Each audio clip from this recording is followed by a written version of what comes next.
Boa noite. Está no ar para todo o Brasil, Direito em Debate. E no programa de hoje, nós vamos falar sobre o papel e a situação atual dos juizados especiais.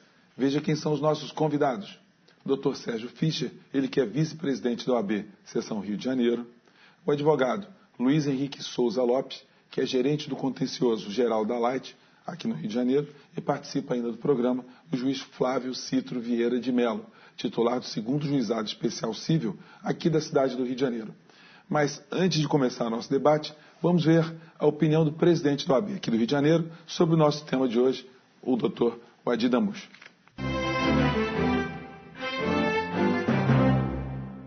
Os juizados especiais, antigamente chamados juizados de pequenas causas, foram concebidos para que a parte mais desfavorecida da população tivesse acesso ao judiciário e tivesse os seus processos julgados de forma mais célere.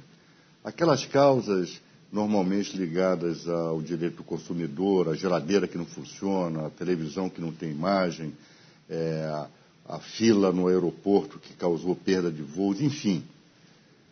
Essas questões que muitas vezes eram levadas para a justiça comum e levavam anos para serem decididas.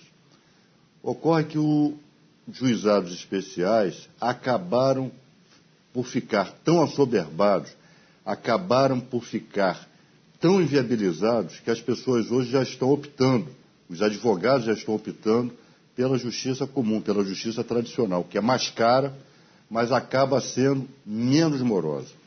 Isso, de fato, é um atentado à cidadania, é uma quebra de expectativas, mostra o descuido e a leniência do Poder Judiciário, porque trata os juizados, né, que são a justiça do povo, como justiça de segunda classe, e isso efetivamente é inaceitável, né? Então, nós estamos, na noite de hoje, com os nossos debatedores que atuam nos juizados, que conhecem, né, a problemática dos juizados, juízes, advogados, e que vão enfrentar esse seríssimo problema da cidadania brasileira no programa de hoje. Bem, eu queria começar esse programa repercutindo a fala do Dr. Wadi com o Dr. Flávio. Dr. Flávio, nós sabemos que no Brasil inteiro os tribunais de justiça, de uma maneira geral, acabam investindo muito mais nos tribunais do que no Poder Judiciário, que está na frente de batalha, né? Eu diria assim, a infantaria do Poder Judiciário. E acaba-se tendo muitos registros, né, de juizados especiais no Brasil inteiro que estão com um funcionamento assoberbado.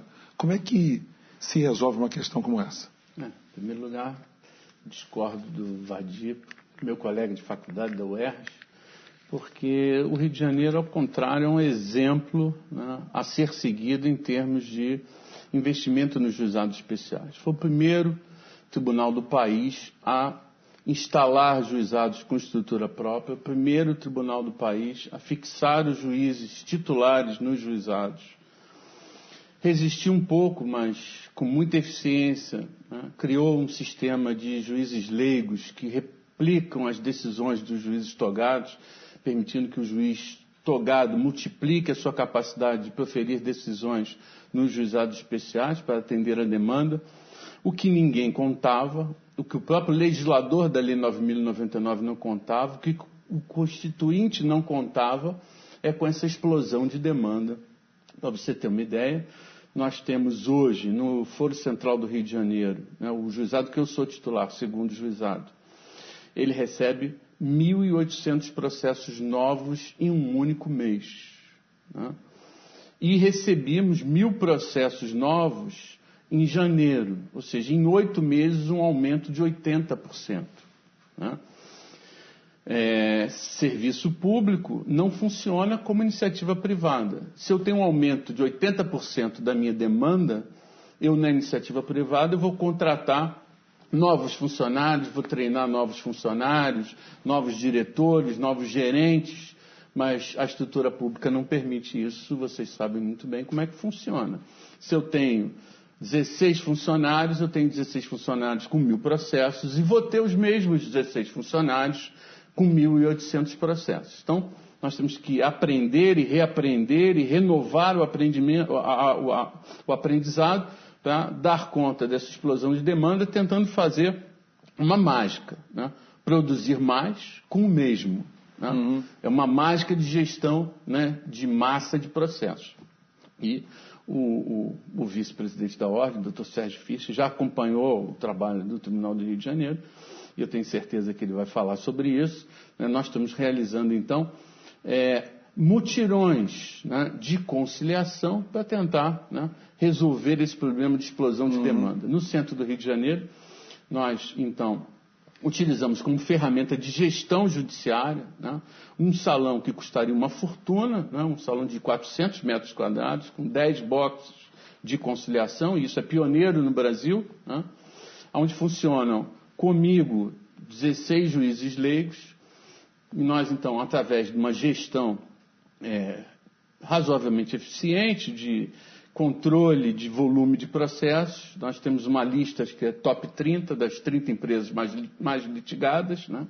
E a partir dessa lista nós então trazemos processos dos 7 juizados, né, para o centro de conciliação para tentar a conciliação.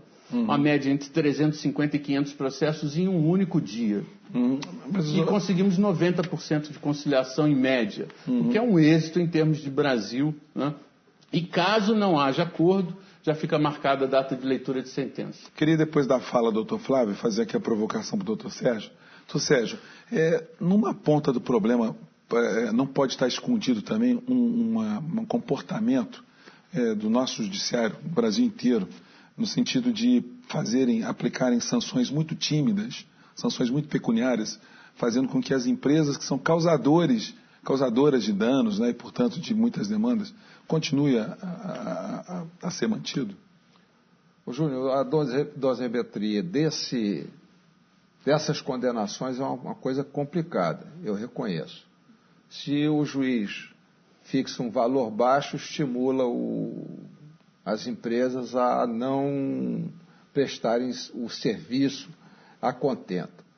Se, por outro lado, aumentam em demasia a condenação, estimula os aventureiros, consumidores, a litigar, muitas vezes, sem ter motivos.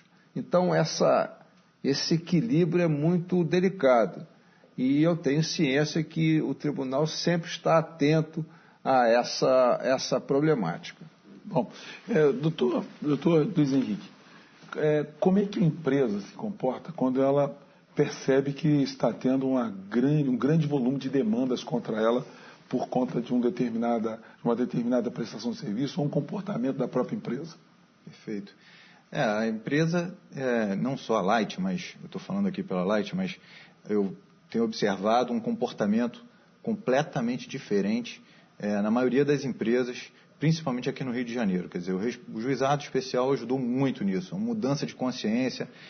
Hoje as empresas dão uma importância muito grande à área de prevenção, buscando, na verdade, a origem dos problemas, corrigindo aquelas demandas, né, corrigindo o fato gerador daquelas demandas repetitivas.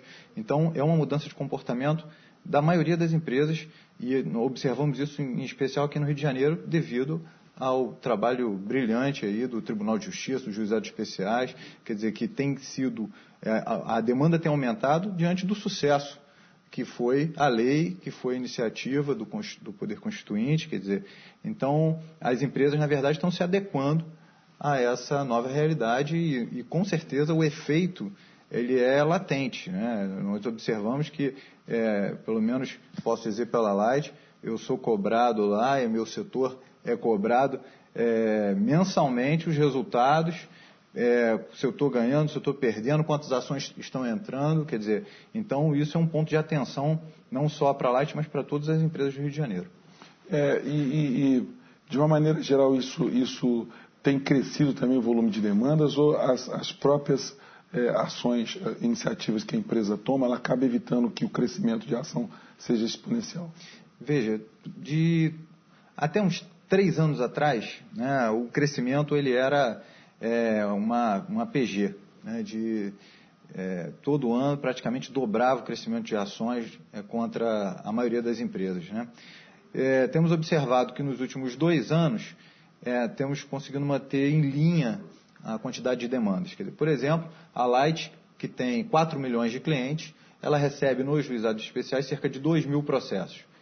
Em números absolutos, 2.000 processos é uma quantidade muito grande, mas em números relativos, relativizando com a quantidade de clientes, é um número até aceitável, né? Mas mesmo assim, a nossa meta é tentar reduzir isso, de preferência, para 0. Tá bom. Então a gente vai fazer agora um pequeno intervalo e já já a gente volta esclarecendo mais coisas sobre o nosso tema de hoje. Até já.